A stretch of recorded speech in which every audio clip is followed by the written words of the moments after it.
So this is the vacuum part. This is the septum right there, and then the left ventricle. And then on the other side we have the right ventricle. Then we have the right AV valve. And then on top of that we have the right atrium. And if we go to the other side, we have the left AV valve, then the left atrium, and that leads to the pulmonary valve and then to the pulmonary artery. Then we have, after the right atrium on the other side, we have the aortic valve, and that goes into the aorta. And yeah.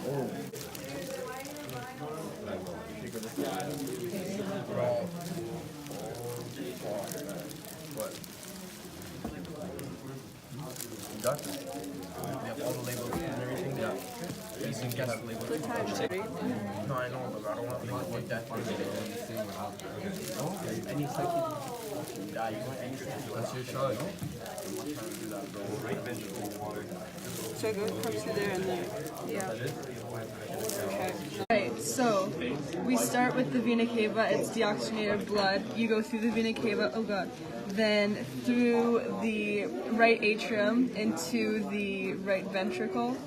Then through the pulmonary valve into the pulmonary artery, where you go all the way to the lung capillaries, where it becomes oxygenated again. And then this becomes into the pulmonary vein, where you come into the left atrium through the left ventricle, then to the aortic valve, then through the aorta, blah blah blah blah, down down down, all the way down to here, where it becomes deoxygenated again, and it comes in through the inferior vena cava, and you start all over again.